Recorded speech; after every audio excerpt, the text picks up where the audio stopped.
누가복음 7장 1절에서 17절 말씀. 예수께서 모든 말씀을 백성에게 들려주시기를 마치신 후에 가버나움으로 들어가시니라. 어떤 백부장의 사랑하는 종이 병들어 죽게 되었더니 예수의 소문을 듣고 유대인의 장로 몇 사람을 예수께 보내어 오셔서 그 종을 구해 주시기를 청한지라. 이에 그들이 예수께 나와 간절히 구하여 이르되 이 일을 하시는 것이 이 사람에게는 합당하니이다. 그가 우리 민족을 사랑하고 또한 우리를 위하여 회당을 지었나이다 하니, 예수께서 함께 가실새 이에 그 집이 멀지 아니하여 백부장이 벗들을 보내어 이르되 주여 수고하시지 마옵소서. 내 집에 들어오심을 나는 감당하지 못하겠나이다. 그러므로 내가 주께 나아가기도 감당하지 못할 줄을 알았나이다. 말씀만 하사 내 하인을 낫게 하소서. 나도 남의 수하에 든 사람이요 내 아래에도 병사가 있으니 이더러 가라 하면 가고 저더러 오라 하면 오고 내 종더러 이것을 하라 하면 하나이다.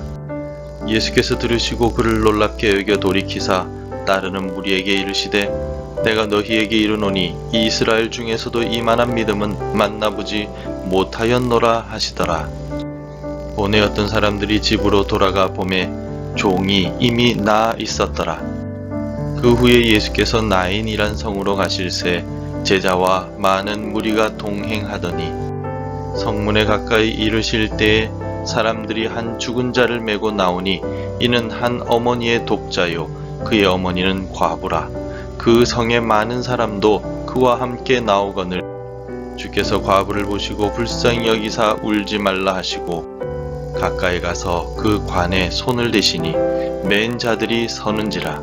예수께서 이르시되 청년아 내가 네게 말하노니 일어나라 하시매 죽었던 자가 일어나 앉고 말도 하거늘 예수께서 그를 어머니에게 주시니 모든 사람이 두려워하며 하나님께 영광을 돌려 이르되 큰 선지자가 우리 가운데 일어나셨다 하고 또 하나님께서 자기 백성을 돌보셨다 하더라. 예수에 대한 이 소문이 온 유대와 사방에 두루 퍼지니라. 아멘.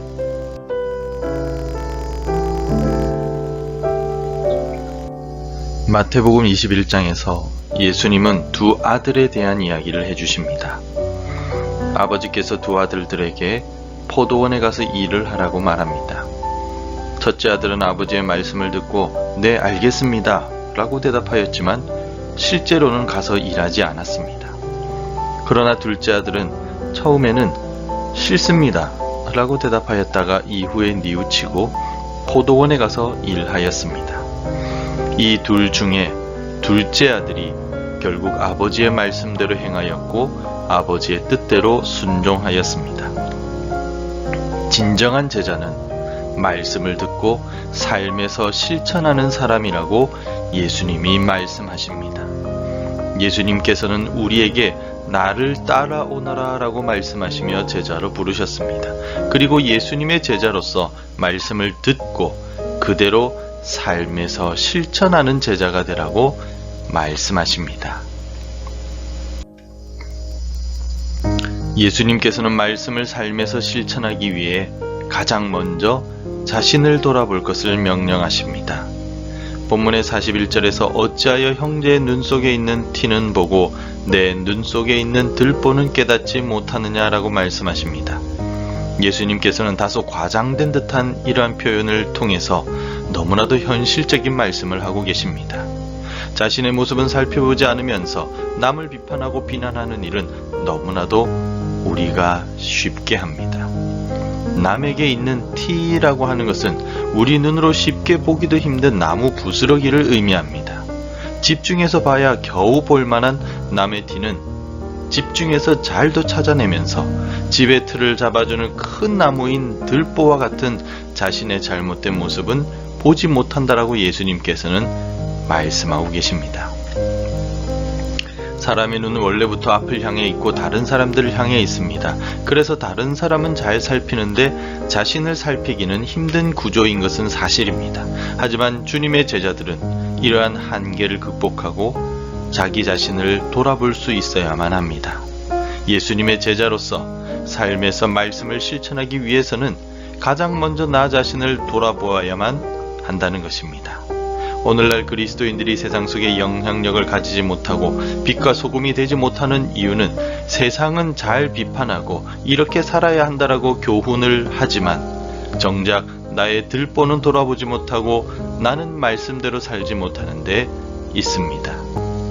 오늘 하루 말씀에 나 자신을 비추며 나의 들보를 찾아내는 겸손한 삶을 살아갈 수 있기를 바랍니다.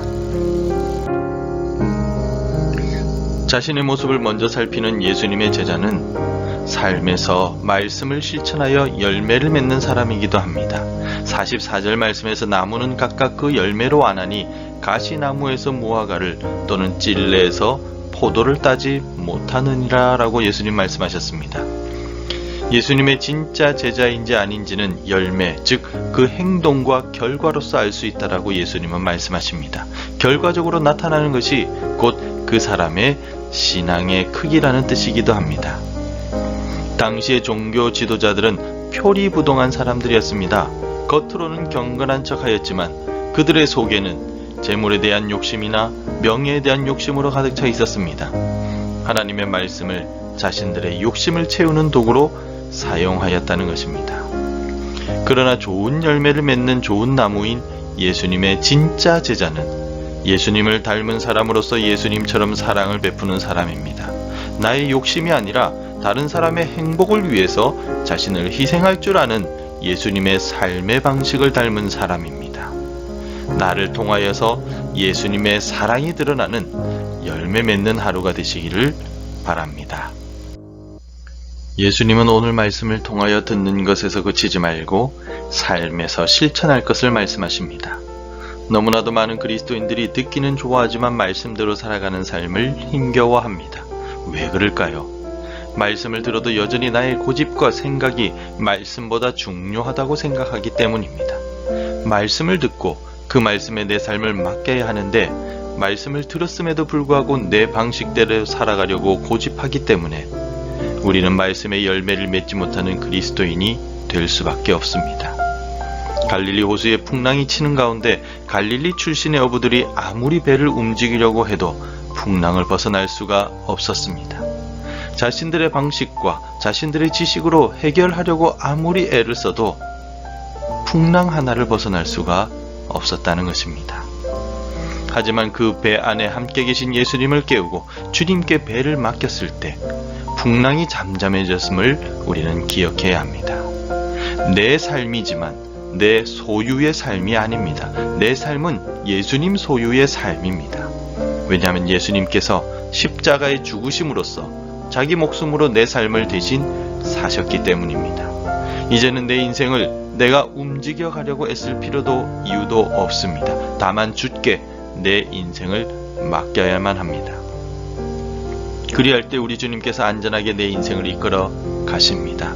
예수님의 제자는 예수님께 인생을 온전히 맡기고 믿는 삶입니다. 말씀대로 살아보는 삶이 진정한 제자의 삶입니다. 예수님께 맡기는 삶은 손해보는 듯하며 힘들어 보이는 삶입니다. 그러나 일단 예수님께 한번 맡기고 나면 오히려 그 삶이 더 가벼움을 느낄 수 있습니다. 내 인생의 열쇠를 주님께 맡깁시다.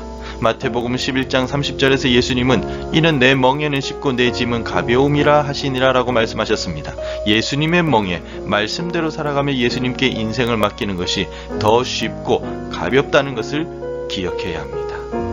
오늘 하루 내가 억지로 내 삶을 끌고 가려 하지 말고 예수님께 맡기고 말씀에 맡깁시다.